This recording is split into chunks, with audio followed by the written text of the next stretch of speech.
बिस्मिल्लाहिर्रहमानिर्रहीम। अस्सलाम वालेकुम नाज़रीन।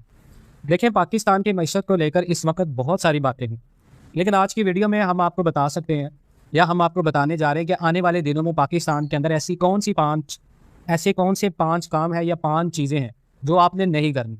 आपको बहुत ज़्यादा नुकसान हो सकता है, आपको बहुत ज़्यादा उसका जो है वो पछतावा भी हो सकता है।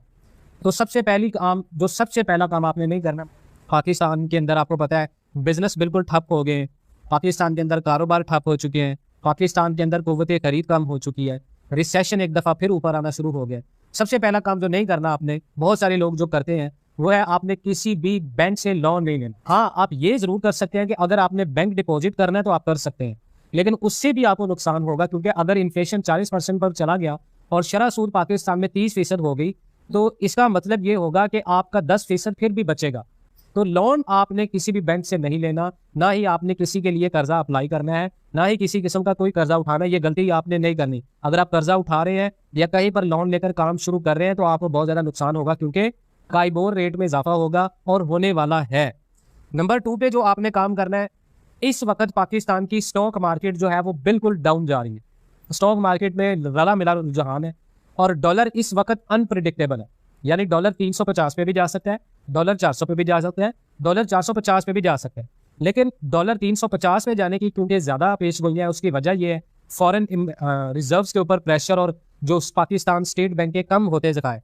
तो स्टॉक मार्केट के अंदर पैसा लगाने का सबसे बड़ा नुकसान ये होगा कि अगर पाकिस्तान के अंदर आपने कोई भी एक्सपोर्ट बिजनेस के अंदर स्टॉक खरीद लिए, मिसाल के तौर पे आप एग्रीकल्चरल के जो पाकिस्तान है, एग्रीकल्चरल में आप पैसा लगा देते हैं, लेदर जैकेट्स की, आप कोल माइनिंग के अंदर आप इन्वेस्टमेंट कर सकते हैं स्टॉक मार्केट में, तो वहां पर आपका जो पैसा होगा वो एकदम से क्रैश कर जाएगा। ये वो कंपनीज है पाकिस्तान के अंदर जो पिछले कई सालों से स्टॉक मार्केट में अच्छा पैसा देती आ रही है, लेकिन इस वक्त आप पाकिस्तान के अंदर देखें तो पाकिस्तान के अंदर बड़ी मल्टी नेशनल कंपनीज, शेल हो गई, आपके पास बड़ी बड़ी मिसालें हैं जो पाकिस्तान के अंदर बहुत ज़्यादा नीचे जा रही। तो आपने अगर स्टॉक मार्केट के अंदर भी पैसा लगाना है तो बैंक के म्यूचुअल स्टॉक्स के अंदर पैसा आप लगाएं, किसी भी बैंक की स्टॉक कंपनीज के अंदर इन्वेस्टमेंट करें जहां आपको मुनाफा होगा, क्योंकि बैंक कभी भी घाटे का सौदा नहीं करेंगे। नंबर 3 पे जो आपने काम नहीं करना वो है रियल एस्टेट फाइल्स।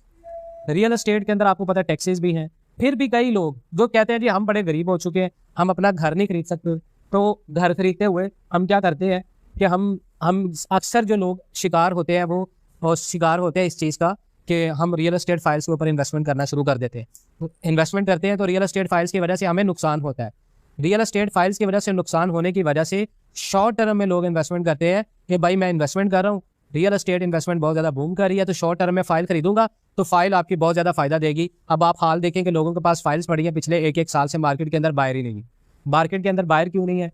क्योंकि अगर मिसाल के तौर पर एक बंदा 50,000 रुपये सैलरी लेता था, उसका खर्चा था 25,000 रुपये, और मार्केट के अंदर 18,000 रुपये किस्त के ऊपर अगर फाइल मिल रही थी, आज वो कंस्ट्रक्शन रेट की वजह से जो रियल्टर हैं, जो डेवलपर हैं, वो फाइल उन्होंने कर दी है 25,000 रुपये पर महीना इंस्टॉलमेंट पे, और जो 50,000 रुपये कमाने वाला बंदा है, उस बंदे की जो 50,000 रुपये सैलरी है वो घर के सारे अखराजात में सारी खर्च हो जाती है, तो वो बंदा अच्छे से काम नहीं कर पा रहा, वो बंदा इन्वेस्टमेंट नहीं कर पा रहा।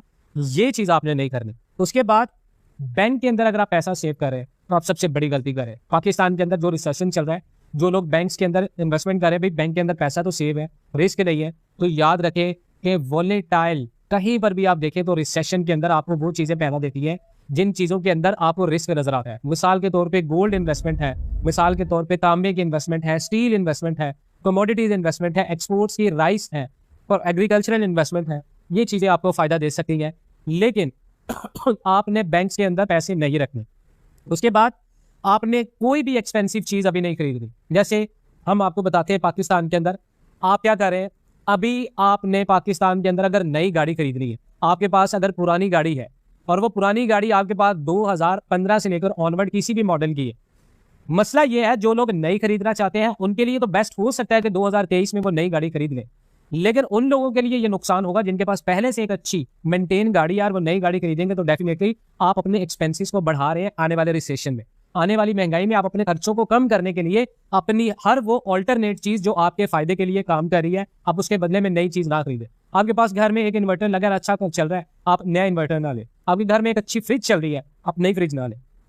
तो ये वो काम है, ये वो चीजें हैं जो आपने अगले 5 महीने के लिए अपने माइंड में रखनी है ताकि आपको कहीं ना कहीं नुकसान ना हो।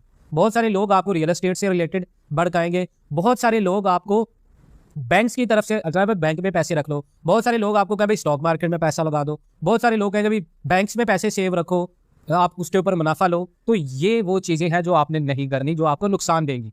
मजीद इस तरह की ताज़ा तरीन मालूमात की वीडियोज़ के लिए जुड़े रहें पाकिस्तान एंड वर्ल्ड टीवी के साथ।